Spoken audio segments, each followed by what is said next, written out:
nggak banyak waktu. Biasa ya.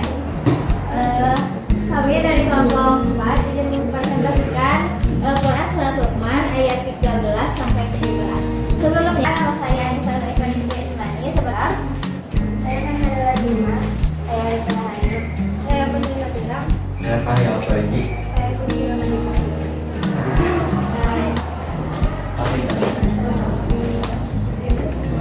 Lanjut ke selanjutnya yaitu pembacaan ayat Quran Surat Luqman ayat 13 dan artinya yang akan dibacakan oleh Hasan.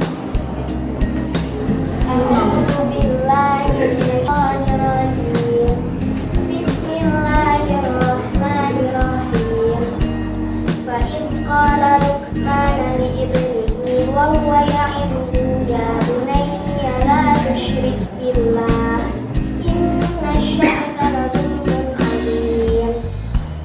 Ingatlah ketika Luqman berkata kepada anaknya saat dia menasihatinya, wahai anakku, janganlah mempersekutukan Allah. Sesungguhnya mempersekutukan Allah itu benar-benar kezaliman yang besar. Lanjut surat Luqman ayat 14 yang akan dibacakan. Wawassayna al-insana biwalidayhi hamalathu ummuhu wahnan ala wahnin wa fisaluhu fi amaini an ishkur li wa liwalidayka ilayya al-masir. Dan kami perintahkan kepada manusia berbuat baik kepada kedua orang tua ibu bapaknya. Ibunya telah mengandungnya dalam keadaan lemah yang bertambah-tambah dan menyampinya dalam 2 tahun. Bersyukurlah kepadaku dan kepada kedua orang tuamu, hanya kepada pulang kembali.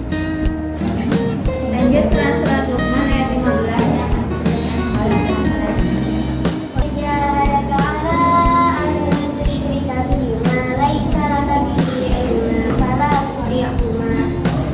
tuti'huma wa huma fid dunya ma'rufan wattabi' sabila man anaba ilayya thumma ilayya marji'ukum fa unabbi'ukum bima kuntum ta'malun.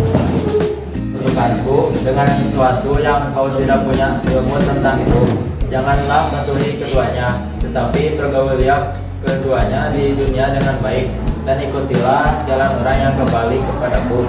Kemudian hanya kepadaku kamu kembali. Lalu aku beritahukan kepadamu apa yang biasa kamu kerjakan. Lanjut surat Luqman ayat 16 yang akan dibacakan oleh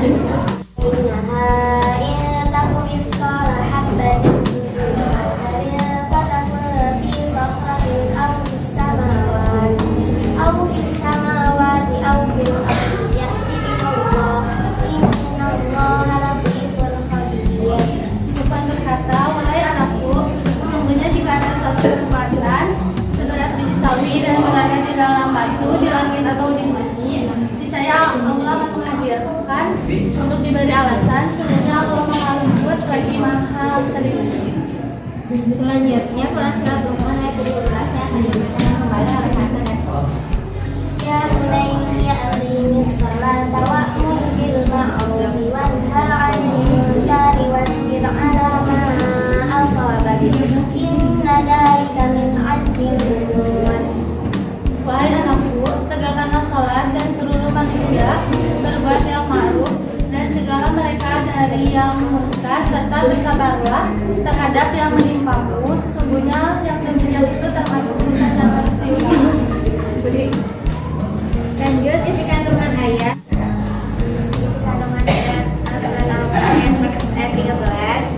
Luqman pesan Luqman kepada anaknya juga kepada kita agar kita tidak berlagak menyebutkan Allah sekecil apapun, karena menyebutkan Allah itu atau syirik merupakan kezaliman yang sangat besar. Isi kandungan ayat 14 pesan Luqman kepada anaknya juga kepada kita agar kita menghormati orang tuanya. Dalam ayat ini ibu yang ditekankan bukan bapak. Mengapa? Karena kebiasaan anaknya lebih berani kepada ibunya yang lemah dibandingkan kepada bapaknya. Padahal jasa ibunya tidak kalah besar dibandingkan dengan jasa bapaknya.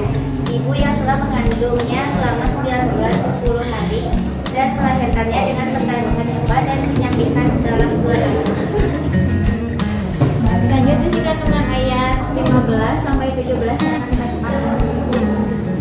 kita diriwayatkan bahwa ayat ini diturunkannya berhubungan dengan saat menerima Makkah. Dia berkata, tatkala aku masuk Islam, ibuku bersumpah bahwa tidak akan makan dan minum apabila ia tidak akan meninggalkan agama Islam itu.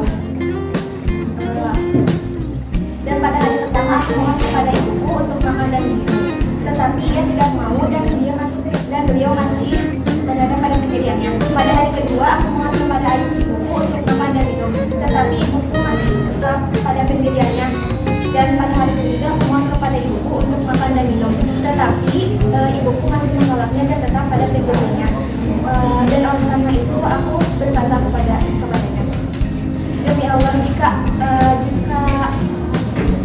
Allah jika ibu mempunyai 100 jiwa dan keluar satu persatu di hadapanku sampai ibu mati, aku tidak akan meninggalkan agama yang aku peluk pada saat ini. Sehingga ini sangat keyakinanku dan kekuatanku pada pendiriannya, sehingga ibuku akhirnya mau makan. Pada ayat ini menerangkan bahwa seorang anak dilarang menaati ibunya jika ia memaksanya untuk menyekutukan Allah. Padahal dia sendiri memang tidak mengetahui bahwa Allah mempunyai sekutu, karena tidak ada sekutu baginya. Dan sepanjang pengetahuan manusia, Allah tidak mempunyai sekutu.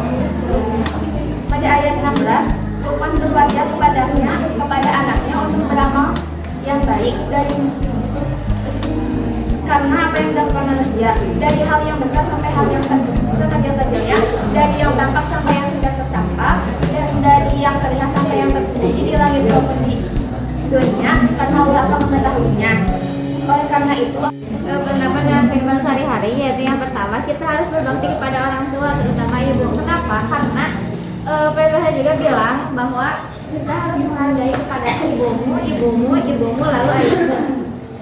Yang kedua yaitu jangan pernah menyekutukan Allah meskipun yang memerintahkan itu orang tua. Kenapa? Karena kita sudah tahu mana yang baik dan mana yang buruk. Maka dari itu kita tahu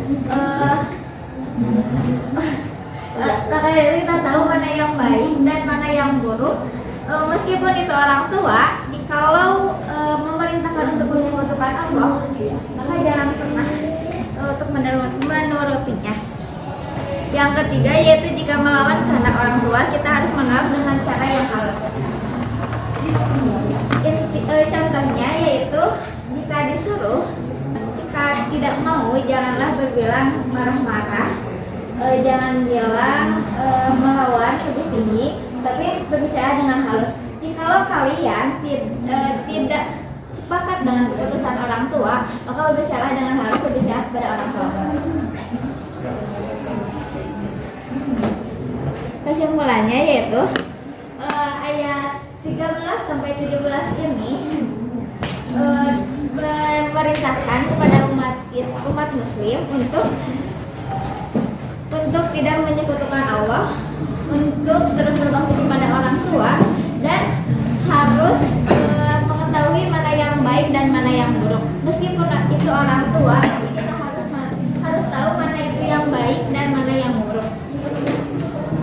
Lanjut, apa ada pertanyaan? Ini dulu.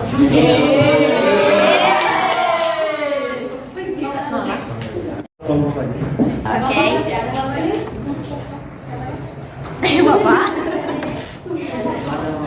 Bapak begitu. Oke, assalamualaikum warahmatullahi wabarakatuh. Perkenalkan, nama aku Husniatul Kamila dari kelompok 3. Izin bertanya, kan misalkan ya ada kasus orang tua yang istilahnya belum siap gitu untuk punya anak. Jadi kayak pernikahan dini gitu atau dijodohin terus gak siap punya anak. Nah, jadi si orang tua karena gak siap punya anak itu, jadi dia tuh kayak emosi, terus kayak anaknya tuh jadi ngerasa kenapa ya orang tuanya tuh suka marah-marah, terus kayak emosian. Ya gitulah. Jadi anaknya tuh kayak nganggep orang tuanya teh Nah, ya maaf ya nggak sayang gitu. Nah, sikap si anaknya itu harusnya kayak gimana? Itu benar atau enggak? Karena kan kita harusnya pikiran seperti itu kan. Izin menjawab ya. Masalah orang tua belum siap, jadi harus dipikirkan ya. Kalau misalkan kita sudah menikah, yang punya anak tuh harus benar-benar dipikirkan kita tuh udah siap dari mulai mental, ekonomi, fisik, semuanya harus siap gitu ya, lahir batin. Terus yang masalah anaknya gak ngerasa disayang orang tuanya, karena gini ya, menurut aku ya, pandangan aku, bentuk sayangnya orang tua itu beda-beda. Kadang ada orang tua tuh yang marah-marah aja terus, tapi sebenarnya dia tuh sayang gitu sama kita. Terus ada orang tua yang jarang banget marah, tapi sebenarnya dia juga sayang banget sama kita. Jadi bentuk sayangnya orang tua itu marah-marah dan gak harus terlihat gitu kan. Maksudnya dari mulai perjuangan ibu kita ngandung, menyusui itu juga kan udah terlihat ya, bentuk kasih sayang mereka ke kita ya kayak apa gitu. Jadi gak boleh gitu ya berpikiran seperti orang tua yang gak sayang sama kita gitu. Izin menambahkan ya.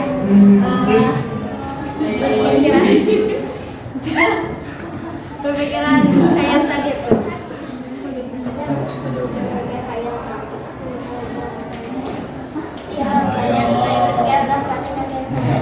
Oh, jadi dapat disimpulkan, jadi orang tua kalau semisal gak sayang, gak mungkin orang tua ngelahirin kita, ngandung kita, menyusui, membesarkan kita. Jadi intinya pola pikir si anak itu salah ya. Ini nggak benar. Harusnya Harusnya orang tua tuh sayang sebetulnya, cuman emang bentuk kasih sayangnya tuh